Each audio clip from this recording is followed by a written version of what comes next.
అందరికీ నమస్కారం. నేను మీ జగన్మోహిని. తెలుగు సౌరభాల ఛానల్ ద్వారా అలంకారము, నిర్వచనము, రకాలు ఇంతకు ముందు వీడియోలో తెలుసుకున్నాం. ఈ వీడియోలో శబ్దాలంకారాలకు సంబంధించి వృత్యానుప్రాస అలంకారం యొక్క లక్షణము, కొన్ని ఉదాహరణలు ఈ వీడియో ద్వారా తెలుసుకుందాం. ఏకద్వి ప్రభృతీనాంతు వ్యంజనానాం యథా భవేత్ పునరుక్తి రసౌ నామ్నా వృత్యనుప్రాస ఇష్యతే. అంటే 1, 2 గాని 3 గాని 4 గాని హల్లులు 4 సార్లు, ఒకే హల్లు ఒకసారి గాని 2 సార్లు గాని 3 సార్లు గాని 4 సార్లు గాని ఆవృత్తి అయితే, అంటే తిరిగి తిరిగి మళ్ళీ వచ్చినట్టయితే దానిని వృత్యనుప్రాస అని అంటారు. వృత్ అంటే పునరుక్తి అవడం, అంటే మళ్ళీ మళ్ళీ రావడం. దీనికి నిర్వచనం ఏం చెప్తున్నాం? ఇక్కడ మనం ఏం చెప్పాలి? ఒకే హల్లు అనేక సార్లు తిరిగి వస్తే అది వృత్యనుప్రాస. ఒకే హల్లు ఎక్కువ సార్లు వచ్చుటను వృత్యనుప్రాస అలంకారము అని అంటారు. దీనికి ఉదాహరణ ఏం చెప్తున్నాడు ఇక్కడ? ఇలాంటి ఉదాహరణలు మనం ఇవే రాసుకోకర్లేదు. ఉదాహరణ అంటే ఒకే హల్లు ఎక్కువ సార్లు వచ్చేలా మనం ఏ ఉదాహరణైనా చెప్పుకోవచ్చు. అందం బంధమై ఆనందం కనుల విందై దందం వృందయైనది అన్నాడు. ఇది శబ్దాలంకారం. శబ్దమే ప్రధానముగా కలిగినటువంటి అలంకారాలలో ఒకటి. ఇక్కడ చూడండి, బిందు పూర్వక దకారం అంటే సున్న ముందు వస్తుంది. అందం ముందు సున్న, అంలో సున్న.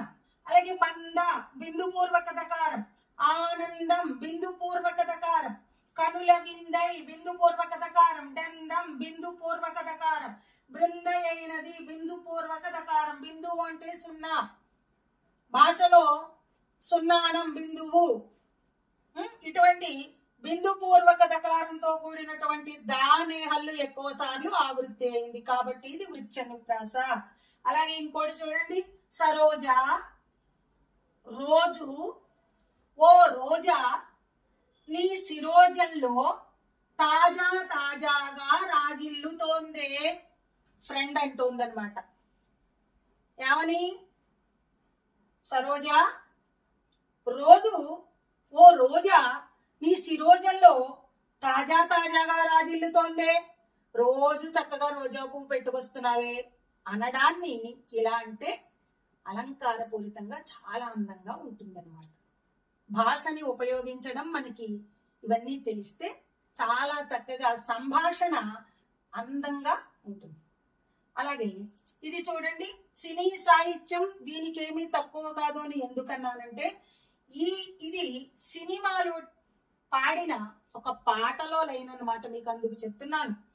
మీరు పాట వింటూ ఉంటే ఇలాంటివి చాలా ఉంటాయి. వృత్యనుప్రాస, లాటానుప్రాస, చేకానుప్రాస, ముక్తపదగ్రస్తం ఇవన్నీ కూడా కవులు ఉపయోగించారు. ఇందులో చూడండి, ఇది చిరంజీవి మెగాస్టార్ గారి పాట.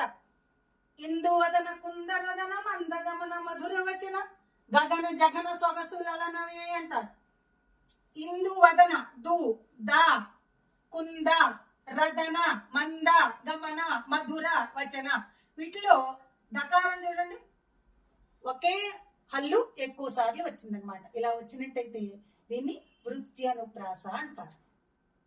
మరో అలంకారం గురించి మరో వీడియోలో తెలుసుకుందాం. విన్నందుకు మీ అందరికీ ధన్యవాదాలు. ఈ వీడియో కనుక మీకు నచ్చినట్లయితే లైక్ చేయండి, షేర్ చేయండి, సబ్స్క్రైబ్ చేయండి. ఈ వీడియోని చక్కగా ఉపయోగించుకోండి. తెలుగు భాషకి పరిపుష్టిని చేకూర్చండి. Thank you.